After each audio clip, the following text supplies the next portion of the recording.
소처럼 일하며 상냥한 황소자리와 완벽주의자 성격의 천칭자리의 주인이라고 점성술에서 얘기하는 별이 있죠. 사랑과 아름다움, 미적 감각 등을 상징하며 이런 이유로 이 별과 관련된 사람들은 미적인 명과 예술적인 감각이 뛰어난 경우가 많습니다. 또한 이들은 타인에게 관대하며 상대방을 이해하고 공감하는 능력이 높아 인기도 많지요. 하지만 때로는 완벽주의적인 성격과 과도한 자존심을 가지기도 하며 자신의 감정을 제어하지 않으면서 감정적인 충동으로 인해 문제를 일으키기도 합니다. 세일러문에서는 세일러문과 머리 스타일만 달라서 볼 때마다 헷갈렸던 별. 겉모습은 너무 아름답지만 섭씨 400도가 넘고 황산비가 내리며 기압은 지구의 90배가 넘는 드래곤볼의 정신과 시간의 방 같은 행성.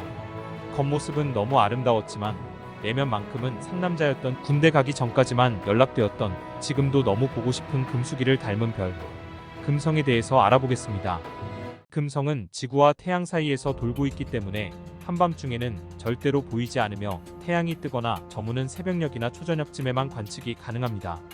그래서 고대 인류는 아침의 금성과 저녁의 금성이 다른 별인 줄 알았죠. 이 둘이 같은 별임을 처음으로 안 건 바빌론인들이었습니다. 수메르인들은 달 다음으로 매우 밝게 빛나고 아름답게 빛나는 별을 보고 자신들의 미의 여신인 이난나의 이름을 붙여주었으며 메소포타미아에서는 이슈타르라고 불렸습니다. 그리스인들은 아프로디테의 이름을 붙여주었고 로마인들은 아프로디테의 로마식 이름인 비너스로 불렀으며 지금까지도 그 이름으로 불리고 있습니다. 우리나라는 금성을 동쪽 하늘에서 빛나는 밝은 별 혹은 새벽에 빛나는 별이라 하여 샛별이라 불렀으며 저녁에 개가 배가 고파서 저녁밥을 기다릴 때쯤 서쪽 하늘에서 잘 보인다 해서 개밥바라기 별이라고 불렀습니다. 우리가 별 모양으로 알고 있는 오각형 별 모양이 금성에서 나왔다는 사실을 알고 계신가요? 지구에서 금성을 관측하며 하늘에 점을 찍으면 천체의 오각형 모양의 궤도가 그려집니다. 이는 과거에는 행성이 반대로 움직인다고 생각하였지만 실제로는 행성이 반대로 이동하는 것이 아니라 공전궤도의 속도 차이 때문에 발생하는 역행운동으로 지구에서 관측할 때만 보이는 현상입니다. 금성의 오각형 궤도를 펜타그램이라고 부르며 미의 여신인 아슈타르이자 비너스의 상징이기도 합니다. 우리가 흔히 그리는 오각형의 별이나 오컬트의 오각별은 모두 금성을 상징하는 표식에서 나왔다고 합니다. 금성은 한밤중에는 지구에서 절대로 관측할 수 없다는 사실을 아셨나요? 금성은 지구에서 관측할 수 있는 천체 중에서 달에 이어 두 번째로 밝은 천체입니다. 그러나 금성은 지구와 태양 사이에서 돌고 있는 내행성이며 태양과 너무 가깝게 돌고 있기 때문에 지구가 태양 반대편을 바라보는 한밤중이 되면 금성을 본다는 것은 불가능합니다. 따라서 새벽녘과 일몰 후 4시간 늦어도 저녁 11시 이전에만 볼 수 있습니다. 금성은 보통 사람들은 모르는 경우가 많지만 실은 달처럼 모양이 변화하는 위상 변화를 합니다. 맨눈으로 보게 되면 밝고 둥근 별처럼 보이지만 천체 망원경으로 보면 달처럼 태양과의 위치에 따라 모양이 변화합니다. 달은 위상 변화를 할 때의 크기가 동일하게 보이지만 금성은 위상이 변화하며 그 크기도 다르게 보입니다.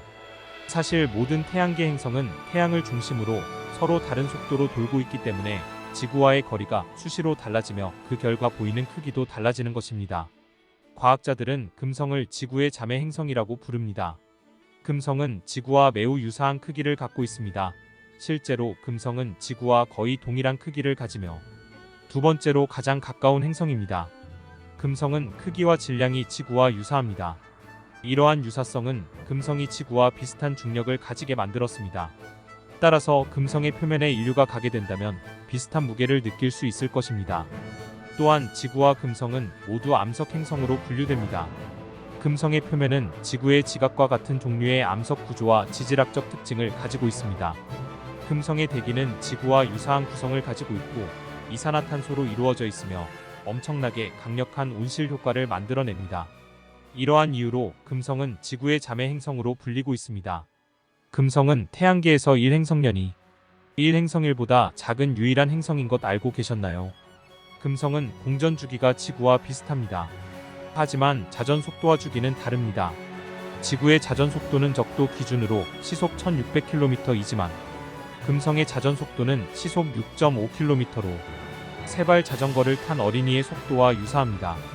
그래서 공전 주기는 224.71인데 반해 자전 주기는 243.01581입니다. 이러한 이유로 금성 대부분의 곳에서 반년은 낮이고 반년은 저녁인 해가 지지 않는 뜨거운 행성입니다. 금성은 해가 서쪽에서 뜬다는 사실을 알고 계셨나요? 태양계에 있는 거의 모든 행성은 지구와 동일한 방향으로 자전하고 있습니다. 하지만 유일하게 금성과 천왕성만이 지구와 반대로 자전합니다. 금성의 역회전과 관련해 과학자들이 여러 가지 가설을 내놓았지만 정확하게는 아무도 알지 못합니다. 다만 예상하기로 아주 먼 옛날 행성 사이즈의 물체가 충돌하여 자전 방향을 반대로 돌려놓은 것은 아닐까 하고 생각하고 있습니다. 금성의 평균 온도는 454도에 달합니다. 이는 금성 대기의 대부분이 이산화탄소로 이루어져 있어 엄청난 온난화가 발생한 것이라고 합니다. 또한 황산과 수증기로 구성된 두꺼운 구름이 대기를 덮고 있어 구름이 햇빛의 70%를 반사해버립니다. 금성이 지구에서 밝게 보이는 이유는 황산 구름대 때문이라고 볼 수 있습니다. 황산으로 이루어진 구름으로 인해 비가 내릴 때에는 황산 비가 내리게 되지만 금성은 황산에 끓는 점 섭씨 337도보다 높기 때문에 대부분 지표면에 떨어지기 전에 다시 수증기로 변하는 순환 과정을 거칩니다. 평균 온도 454도로 태양과 가까운 수성보다도 고온의 행성입니다. 최고 온도는 섭씨 약 500도, 최저 온도는 마이너스 45도입니다. 최저 온도가 마이너스 45도라니 어딘가 이상하지 않으신가요? 맞습니다. 마이너스 45도는 바로 구름 위쪽의 온도입니다. 금성의 평균 풍속은 초속 360m로 역사상 가장 빨랐던 토네이도의 속도보다 약 2.5배 정도 빠릅니다. 또한 대기는 액체와 기체 상태가 동시에 존재하는 무겁고 두꺼운 초인계의 이산화탄소로 이루어져 있으며 기압은 지구의 90배로 수중 1000m에서나 발견되는 압력을 가지고 있습니다. 다시 요약하자면 최첨단 핵잠 수함마저 찌이부가 돼버리는 대기압 90배의 초대형 토네이도가 산들바람처럼 불어오며 황산 구름이 뭉게뭉게 떠다니고 납과 아연은 항상 액체 상태인 섭씨 454도의 공간이라는 점입니다. 드래곤볼의 시간과 정신의 방도 중력이 10배였는데 이 정도 수준이면 손오공도 중간에 포기하고 나왔을 것 같습니다. 금성인을 만난 사람들에 대해서 혹시 아시나요? 금성은 우리 지구와 비교하여 많은 유사점이 있기 때문에 19세기에 금성의 생명체에 대한 많은 추측이 있었습니다. 1870년 영국의 천문학자 리차드 프록터는 금성에 생명체가 있을 것이라고 추측했습니다. 또 스웨덴의 물리학자이자 노벨 화학상 수상자인 스반테 아레니우스는 1918년 그의 저서 별들의 운명에서 금성은 의심할 여지 없이 늪으로 덮여 있으며 식물계에 속하는 풍부한 생명체로 가득 차 있을 것이라 예상했었습니다. 그래서 실제로 금성에 탐사선이 가기 이전에는 금성은 플로리다 날씨에 생명이 넘쳐나며 천국 같은 곳일 것이라는 생각이 있었습니다. 이런 이미지 때문에 금성의 본격적인 탐사가 이루어지기 전인 1960년대 이전에는 금성인을 만났다고 주장하는 사람들이 있었습니다. 미국인 에드워드 제임스는 17살 때인 1962년 2월 플로리다주의 마이애미에서 금성인을 만난 이후 3년 동안 40여 차례 금성인을 만났다고 주장했었습니다. 심지어 세이라 슐츠라는 여성은 자신은 직접 금성에서 왔다고 주장했습니다. 그런데 금성인을 만난 사람 중 가장 유명한 사람은 조지 아담스키입니다. 1953년 비행 접시가 착륙하다라는 그의 저서에 따르면 지구인에게 핵전쟁과 환경재난을 경고하기 위해 방문한 금성인을 만났다고 주장하였습니다. 또 1955년 우주선 안에서라는 책에서는 금성인, 화성인, 토성인과 함께 UFO를 타고 달을 방문하였으며 달에서 비옥한 식물들과 수목이 무성한 모습을 보았고 털이 많은 네발 짐승도 보았다고 주장하였습니다. 아마도 토끼가 떡방아를 찍고 있는 모습을 본 게 아닌가 싶습니다. 이런 그의 주장은 매스컴을 통해 널리 알려졌으며 미국 전역과 유럽 순회를 하며 수백만 명에게 강연을 하였고 특히 네덜란드에서는 그의 주장에 매료된 율리아나 여왕의 영접을 받으며 부와 명예를 거머쥐었습니다. 그러던 그는 실제로 소련의 금성 탐사선이 금성에서 자료를 보내오기 약 2년 전 57세의 나이로 사망하였습니다. 그들이 묘사한 금성은 바다는 그 어디에도 오염이나 공해가 없고 수정같이 맑은 강들이 흐르며 물의 중량은 조금 더 무겁고 인구는 약 40억이며 텔레파시로 대화한다고 주장했었습니다. 2차 세계대전이 끝나고 냉전 시대가 개막합니다. 소련과 미국은 전설의 똥꼬쇼를 누가 더 잘하는지 세계에 확실히 보여주기 원했습니다. 대륙간 탄도 미사일과 핵미사일 개발에서 시작된 끝없는 미사일 개발 똥꼬쇼는 동물과 인류를 우주에 보내는 단계에까지 도달하게 만들어버립니다. 여기서 한 발 더 나아가 태양계의 다른 행성에까지 나가는 수준으로 기술이 발전하게 되며 인류는 태양계 다른 행성을 향해 탐사선을 발사할 계획을 세웁니다. 그 일환으로 소련은 러시아어로 금성을 뜻하는 베네라 계획을 수립하게 됩니다. 1961년 처음 발사된 베네라 1호를 시작으로 1984년 16호까지 금성에 우주선들을 발사합니다.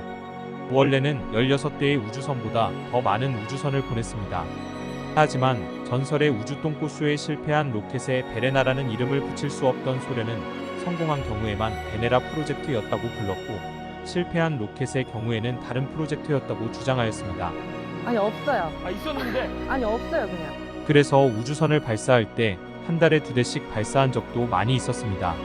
엄청난 양으로 승부하던 소련은 마침내 티타늄 바디에 지구 대기압 180배를 견딜 수 있도록 제작한 베네라 7호를 인류 최초로 금성의 지표면에 추락하듯이 도착시켰으며 떨어지는 도중에 보내온 자료로 대기의 97%가 이산화탄소이며 기온이 467도, 대기압이 지구 90배에 달하는 정신과 시간의 방해 정보안이 금성의 진실을 인류에게 알려줍니다. 그러던 중 인류 최초로 금성의 실제 모습을 베네라 9호가 흑백 사진으로 보내오며 정신과 시간의 방에서 32분간 생존합니다. 이후 베레나 13호가 금성의 컬러 이미지를 전송하였으며 14호는 금성의 소리를 보내옵니다. 이들이 보내온 사진과 소리를 한번 들어보시죠.